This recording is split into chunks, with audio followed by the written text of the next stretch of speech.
Con chào tất cả mọi người. Con cảm ơn tất cả mọi người trong suốt thời gian qua đã đồng hành cùng con và luôn gửi tiền cho con, động viên con trong những lúc con khó khăn.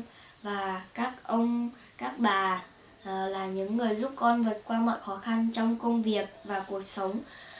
Và tất cả tiền mọi người gửi cho con là con đều nhận được hết. Và con đã dùng mua quần áo và mua xe đạp, mua các đồ dùng trong gia đình và chăn gối. Và đây là tiền mà mọi người gửi cho con và con vẫn còn từng này. Và một lần nữa cho con xin cảm ơn tất cả mọi người đã giúp con, rất biết ơn và con rất biết ơn mọi người nhiều. Thì con sẽ đi mua đèn pin và những cái thứ mà con cần trong cuộc sống và con chưa mua.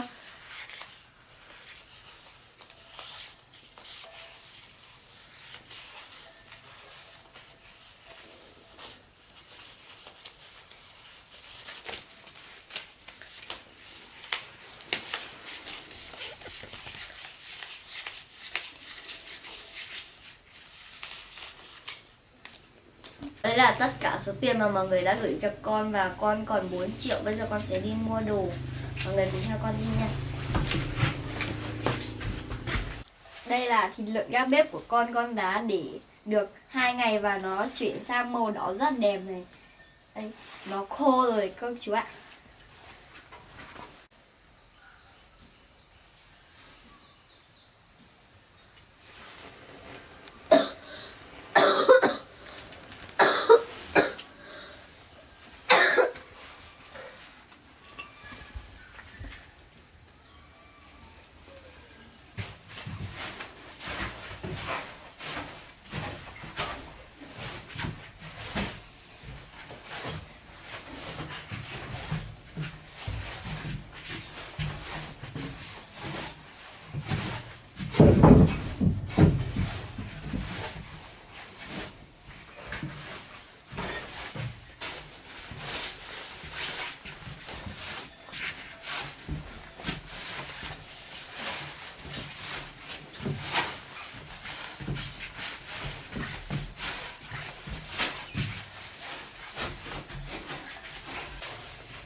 này.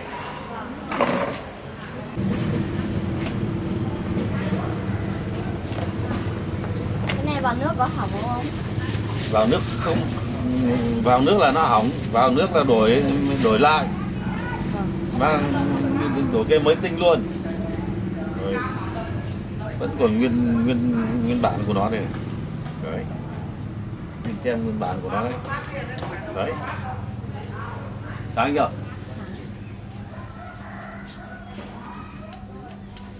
Không phải bao nhiêu không? 150.000. Vâng. Rồi. Lên rồi đây này. Thấy chưa? Kiểm tra đây.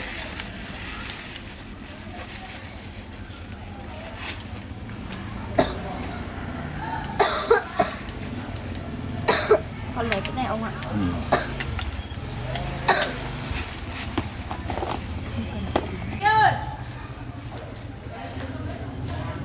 Cái này thoải mái được 10 tiếng.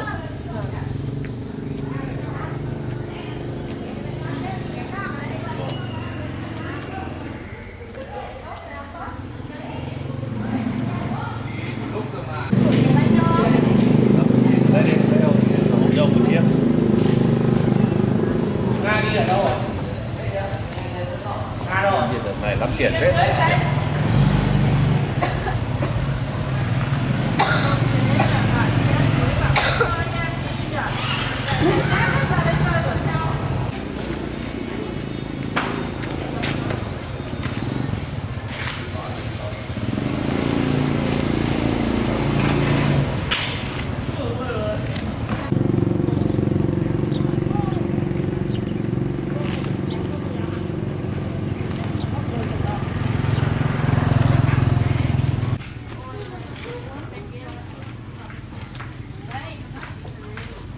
Lấy gì Chị đấy? bay là cho bán anh nhá. Con biển tháo. Con bị kho. Kho lấy gì? Bây giờ lại thêm con đau lại rồi á. Con cá. Có đâu hay không có đâu á? Đó nhá. Dạ. Con cá Hai bên sáng, hai bên tối nhé. con cá với anh này. Đấy. Nhiều quá đi rồi. Cá nhà con cá bắt đầu con cá. 12.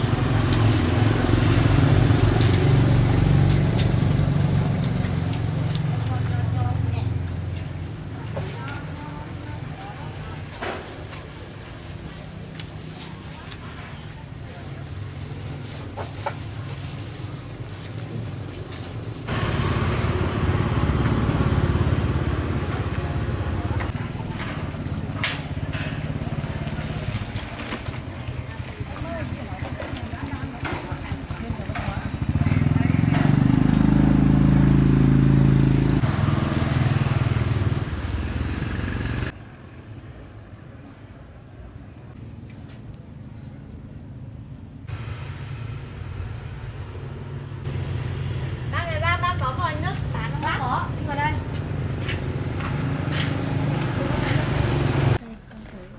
Con tới con cũng như là kéo được đâu, thường là mấy cuộn ở trên nó nặng lắm á. Nó che rồi. Chẳng lẽ nó treo lên à? Ôi giời. Đây là mấy cuộn này. Để lại đắp lên.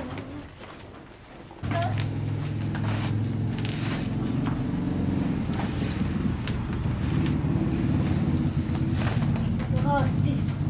Ra đây bác lấy cho. Lấy 20 mét à? Vâng. 17 đến 37. 17, 27, 37. 20 mét.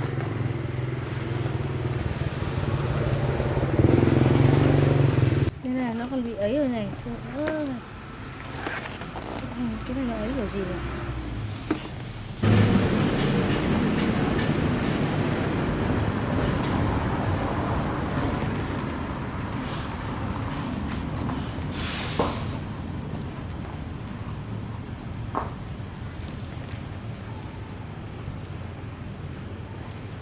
Số 37 chưa?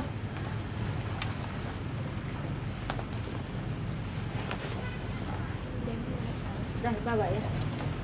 Con đừng kéo nữa đây.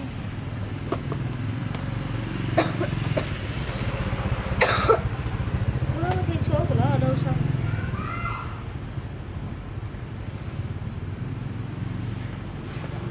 Đây. Các phải giữ lại số.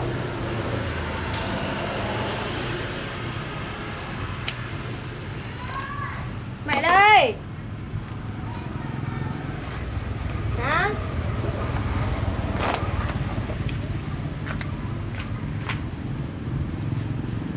Đây, đứa lớn con này rất nhiều. Đứa này đứa lớn à? Đứa con thì mình có cơm à? Mình đưa con này nha. Với nhiều rang trừ ăn này con mình ăn cơm rang đi. Cái này để mang đứa mẹ lấy đồ, sắp đồ ra. Em nó gọi mẹ cái gì? Một dép. Một dép á? Dép rồi. Đây, đây. Biết bao nhiêu để con 140.000. Không có 40.000 rẻ đấy có. Tưởng đủ thì đưa cho tầm 100 cho nó dễ.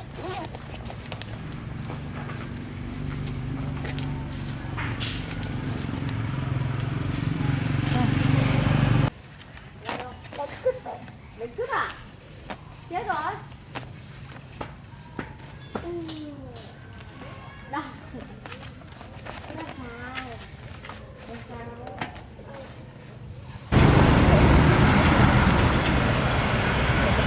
Hôm qua đến mua chả có ai dọn tao.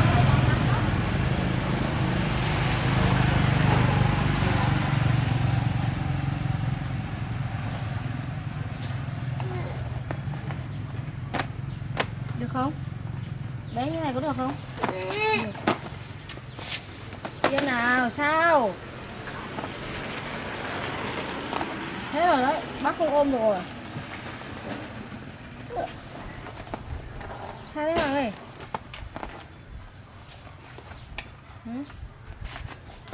Cô lấy cái đó cô. Sao đấy con? Sao? Hả?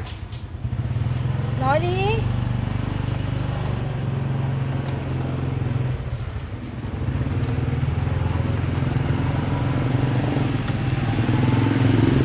Nào lấy cái dây cho bác được không?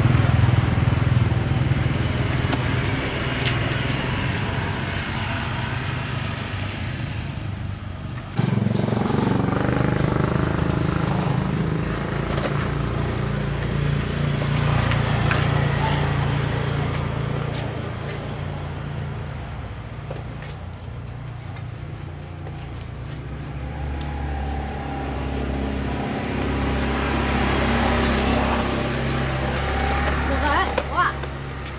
Đấy. Nó cắn nhau là con tránh đi. Thì nó xông vào mình đấy.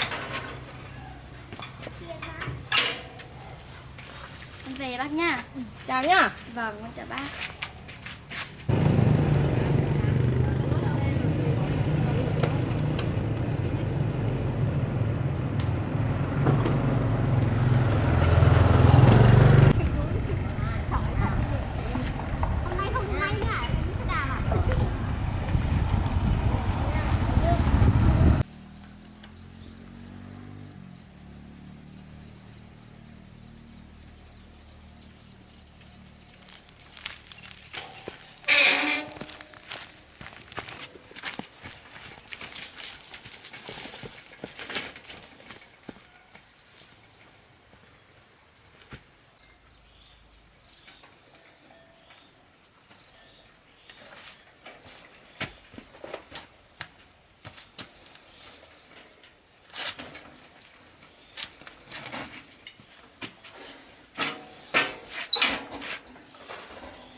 Đây là cái túi đựng tiền của con cô chú ạ.